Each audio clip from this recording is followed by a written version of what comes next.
अस्सलाम वालेकुम दोस्तों, उम्मीद करता हूं आप तमाम दोस्त खैरियत से होंगे। आज की इस वीडियो में मैं आपको पाकिस्तान के दो सबसे best 6 kilowatt hybrid solar inverters के बारे में बताऊंगा। आप जैसे बहुत सारे दोस्त जब भी सोलर सिस्टम लगवाने के बारे में सोचते हैं तो अपने सोलर सिस्टम में इन्वर्टर की सिलेक्शन करते वक्त कंफ्यूज हो जाते हैं कि आखिर हमें कौन सा इन्वर्टर खरीदना चाहिए या कौन सा इन्वर्टर बेस्ट है, क्योंकि पाकिस्तानी मार्केट में बहुत सी कंपनीज के बहुत से इन्वर्टर्स मौजूद हैं। इसीलिए बहुत सारे दोस्त सोलर इन्वर्टर खरीदते वक्त कंफ्यूज हो जाते हैं कि आखिर इन तमाम इन्वर्टर्स में से कौन सा इन्वर्टर बेस्ट है या हमें अपने सिस्टम के लिए कौन सा सोलर इन्वर्टर लगाना चाहिए। तो मैंने सोचा क्यों ना आप दोस्तों की रहनुमाई फरमाई जाए और आपको बताया जाए कि आपके सिस्टम के लिए कौन सा सोलर इन्वर्टर बेस्ट है या कौन सा सोलर इन्वर्टर आपको खरीदना चाहिए, ताकि आपको आगे चलकर उसकी वारंटी क्लेम कराने में भी कोई इशू ना हो और आपको जो उस इन्वर्टर की परफॉर्मेंस है वो भी बेहतर देखने को मिले। ये बात मैं आपको वीडियो के शुरू में ही बता देना चाहता हूं कि ये वीडियो कोई भी स्पॉन्सर वीडियो नहीं है। इस वीडियो का प्योरली मकसद आप दोस्तों की रहनुमाई फरमाना है। तो चलिए दोस्तों, बिना टाइम वेस्ट किए वीडियो को स्टार्ट करते हैं। इस वीडियो में 6 किलोवाट सोलर सिस्टम को डिस्कस करने का जो मेन पर्पज है वो हमारे एक घर का जो बेसिक लोड होता है वो तकरीबन 5 से 6 किलोवाट होता है और 5 से 6 किलोवाट लोड को चलाने के लिए तकरीबन 6 किलोवाट का सोलर सिस्टम रिक्वायर्ड होता है। इसलिए मैंने सोचा कि एक 6 किलोवाट सोलर इन्वर्टर पर वीडियो बना दी जाए ताकि एक ही वीडियो से बहुत सारे दोस्त फायदा उठा सकें। पहले नंबर पर हमारे पास आता है इन्वरेक्स कंपनी का the one and only Nitrox 6 kilowatt. दूसरे नंबर पर हमारे पास आता है सोलर मैक्स कंपनी का the one and only Onyx PV 9000 6 kilowatt. इन दोनों ही इन्वर्टर्स को इस वीडियो में ऐड करने का जो मेन पर्पज है वो इन दोनों इन्वर्टर्स के बारे में ये बताना है कि ये दोनों ही इन्वर्टर ऐसे फीचर्स और ऐसी स्पेसिफिकेशन के साथ आते हैं जो अभी तक हमें मार्केट में किसी दूसरे इन्वर्टर्स में देखने को नहीं मिलती।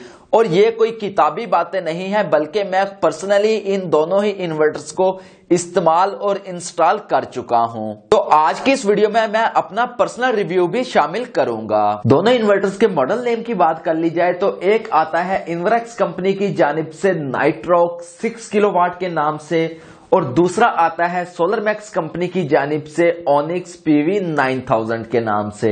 रेटेड पावर की बात कर ली जाए तो ये दोनों ही इन्वर्टर 6000 वाट की कैटेगरी में फॉल करते हैं और दोनों ही इन्वर्टर सिंगल फेज इन्वर्टर हैं।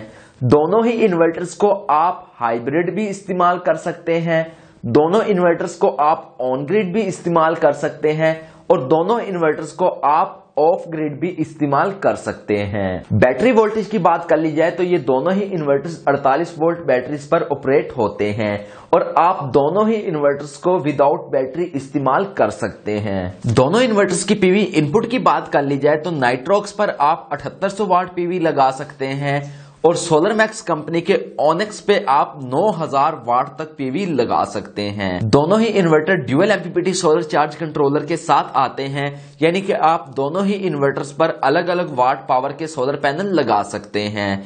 ओनिक्स जो है वो 15 एम्पेयर के सोलर चार्ज कंट्रोलर के साथ आता है, जबकि नाइट्रोक्स जो है वो तकरीबन 13 एम्पेयर के सोलर चार्ज कंट्रोलर के साथ आता है, यानी कि आप दोनों ही इन्वर्टर्स पर 650 वाट प्लस के सोलर पैनल इजीली लगा सकेंगे। ये दोनों ही इन्वर्टर ड्यूअल आउटपुट फीचर के साथ आते हैं। इन्वरेक्स कंपनी में आपको 2 आउटपुट्स देखने को मिल जाएंगी, एक हाई लोड की और एक लो लोड की, जबकि ओनिक्स के अंदर आपको 3 आउटपुट्स देखने को मिल जाएंगी, एक हाई लोड की, दूसरी लो लोड की और तीसरी टार्क लोड की। ये एक एडवांटेज है ओनिक्स इन्वर्टर के पास। ये दोनों ही इन्वर्टर IP65 हैं, यानी कि ये दोनों ही इन्वर्टर शावर प्रूफ हैं। ये दोनों ही इन्वर्टर सेल्फ कूल फंक्शनैलिटी के साथ आते हैं, यानी कि इन दोनों ही इन्वर्टर्स के जो बोर्ड हैं वो हैवी हीट सिंक्स पर इंस्टॉल किए गए हैं, जो कि इन दोनों ही इन्वर्टर्स को ठंडा रखने में मदद फराहम करते हैं। आप इन दोनों ही इन्वर्टर्स पर नेट मीटरिंग इनेबल करवा सकते हैं। अगर बात कर ली जाए इन दोनों ही इन्वर्टर्स की स्क्रीन की तो जो नाइट्रोक्स है वो टच स्क्रीन के साथ आता है और काफी बड़े डिस्प्ले के साथ आता है, जबकि अगर बात कर ली जाए ओनिक्स की तो ये इन्वर्टर सिर्फ और सिर्फ स्क्रीन इंडिकेटर्स के साथ आता है, जबकि ओनिक्स के अंदर कोई भी स्क्रीन मौजूद नहीं है। जब हमने मालूम किया कंपनी से कि आपने ओनिक्स के अंदर स्क्रीन को क्यों हटा दिया है, तो कंपनी का यह कहना था कि बोर्ड की निस्बतन जो स्क्रीन की लाइफ है वो कम होती है, क्योंकि हमने इसकी वारंटी को क्लेम करना था और इसकी लाइफ को भी बेहतर बनाना था, इसलिए हमने इसकी स्क्रीन को खत्म कर दिया है। और इसकी स्क्रीन को खत्म करने के बाद हमने एक इसके अंदर न्यू फीचर ऐड किया है, जो कि है ब्लूटूथ का फंक्शन। आप इस फंक्शन के जरिए यानी कि अपने मोबाइल को इस इन्वर्टर के साथ ब्लूटूथ के जरिए कनेक्ट करके इसकी होने वाली तमाम ही परफॉर्मेंस को अपने मोबाइल की स्क्रीन के अंदर देख सकेंगे।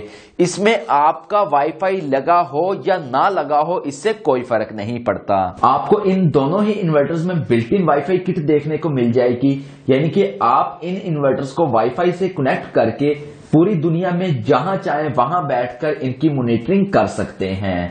इसके साथ साथ ये दोनों ही इन्वर्टर रियल टाइम शेयरिंग भी करते हैं। उसके साथ साथ ये दोनों ही inverter overload and short circuit protection के साथ आते हैं, हाई और लो वोल्टेज प्रोटेक्शन के साथ आते हैं, और ये दोनों ही inverters pure sine wave inverter हैं। इन दोनों ही इन्वर्टर के अंदर बिल्ट इन एसपीडीज भी मौजूद हैं। अगर बात कर ली जाए इन दोनों ही इन्वर्टर्स की वारंटी की, तो जो नाइट्रोक्स है ये 5 साल की वारंटी के साथ आता है और ओनिक्स जो है वो 6 साल की वारंटी के साथ आता है। यहां पर ओनिक्स के पास एक और एडवांटेज भी है, ओनिक्स की 6 साल की पार्ट्स रिप्लेसमेंट की वारंटी है और लाइफ टाइम की फ्री सर्विस वारंटी भी शामिल है। अगर यहां पर मैं अपना रिव्यू शामिल करूं साथ में, तो मुझे पर्सनली इन्वर्क्स कंपनी की जो वारंटी क्लेम या आफ्टर सेल सर्विस है वो ज्यादा पसंद आई है। यहां पर मैं इन दोनों ही इन्वर्टर्स की प्राइस को इस वक्त इसलिए नहीं डिस्कस करूंगा क्योंकि इस वक्त जो मार्केट की प्राइस है वो काफी अप चल रही है। ये दोनों ही इन्वर्टर इस वक्त मार्केट में ब्लैक होकर सेल हो रहे हैं, इसलिए मैं मुनासिब नहीं समझता कि मैं आपको गलत इनकी प्राइस की रिकमेंडेशन दूं। इसलिए मैं इस वीडियो में इन दोनों ही इन्वर्टर्स की प्राइस को डिस्कस नहीं करूंगा। अगर मुझे इनकी कोई बेहतर प्राइस देखने को मिली तो मैं नीचे डिस्क्रिप्शन में इनकी प्राइस डाल दूंगा। ये है दोस्तों वो फीचर्स और वो स्पेसिफिकेशन जो अभी तक हमें किसी भी दूसरे इन्वर्टर्स में देखने को नहीं मिली, और मैं पर्सनली इन दोनों ही इन्वर्टर्स को इंस्टॉल कर चुका हूं और मेरा अभी तक जो एक्सपीरियंस है वो इन दोनों ही इन्वर्टर्स के साथ ऑसम रहा है और मुझे दोनों ही इन्वर्टर्स में अभी तक कोई भी मेजर फॉल्ट देखने को नहीं मिला। उम्मीद करता हूं दोस्तों आज की इस वीडियो से आपको बहुत कुछ सीखने को मिला होगा। यकीनन आपको नेक्स्ट टाइम इन्वर्टर की सिलेक्शन करते हुए कोई भी परेशानी नहीं होगी। अगर आप चाहते हैं कि मैं इस तरह की वीडियो 3 किलोवाट इन्वर्टर पर भी बनाऊं तो आप नीचे जरूर मुझे कमेंट बॉक्स में बता सकते हैं और मैं आपकी रिकमेंडेशन को मानते हुए उस पर भी वीडियो जरूर बना दूंगा। अगर आपको ये वीडियो पसंद आई है तो इस वीडियो को लाइक कर सकते हैं, अपने दोस्तों के साथ शेयर कर सकते हैं और इस चैनल को सब्सक्राइब कर सकते हैं। इसी के साथ अली खान को दीजिए इजाजत। अपना बहुत सारा ख्याल रखिएगा, दुआ में याद रखिएगा। अल्लाह हाफिज।